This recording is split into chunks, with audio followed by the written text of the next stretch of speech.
नमस्कार. आजच्या व्हिडिओमध्ये आपले स्वागत आहे. आज आपण भारंग या वनस्पतीविषयी माहिती जाणून घेणार आहोत. भारंग ही रानामध्ये आपोआप उगवणारी अतिशय औषधी अशी सदाहरित झुडूपवर्गीय वनस्पती आहे. ही वनस्पती 2 ते 8 फूट उंचीपर्यंत वाढते. या वनस्पतीला भारंग किंवा भारंगी असेही म्हणतात. भारंगीची पाने ही आकाराने मोठी, लांबट आणि कडेने दातेरी असतात. ही पहा, ही भारंगीची फुले आहेत आणि ही अशा प्रकारे दिसतात. भारंगीची फुले ही फिकट निळी किंवा जांभळ्या रंगाची अतिशय आकर्षक आणि सुंदर दिसणारी असतात. भारंगीची फुले आणि भारंगीच्या झाडाची कोवळी पाने यांचा उपयोग भाजी बनविण्यासाठी केला जातो. ही भाजी अतिशय चविष्ट आणि रुचकर लागते, मात्र ती चवीला तुरट असते, कारण भारंगीची पाने ही चवीला तुरट असतात.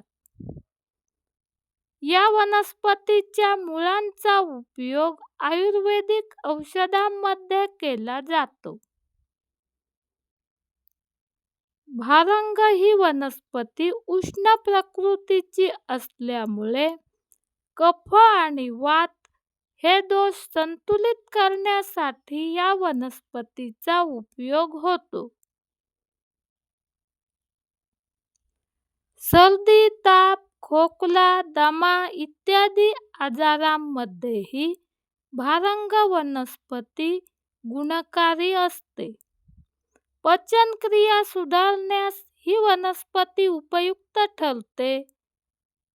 तसेच भारंगीचा उपयोग त्वचा विकारांमध्येही केला जातो. अशा प्रकारे वेगवेगळ्या वनस्पती, फुलझाडे, फळझाडे याविषयी माहिती आवडत असेल तर निसर्ग शोभा यूट्यूब चॅनेलला सबस्क्राईब करा. भारंग ही वनस्पती जशी रानामध्ये आपोआप उगवते, त्याचप्रमाणे या वनस्पतीची लागवडही करता येते. ही वनस्पती रानामध्ये आपोआप उगवत असल्यामुळे ही वनस्पती लावली की तिला रासायनिक खते वगैरे देण्याची आवश्यकता असत नाही. तसेच या वनस्पतीची विशेष अशी काळजी घ्यावी लागत नाही. या वनस्पतीच्या मुळांचे चूर्ण मध किंवा कोमट पाण्यासोबत घेतले जाते.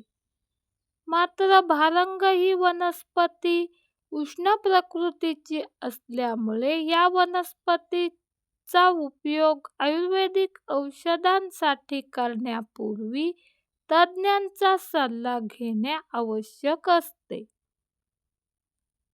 ही वनस्पती बहुवर्षायू आहे. पावसाळ्याच्या सुरुवातीला ती रानामध्ये आपोआप उगवते. भारंग ही एक रानभाजी आहे. व्हिडिओ आवडला तर व्हिडिओला लाईक करा. धन्यवाद.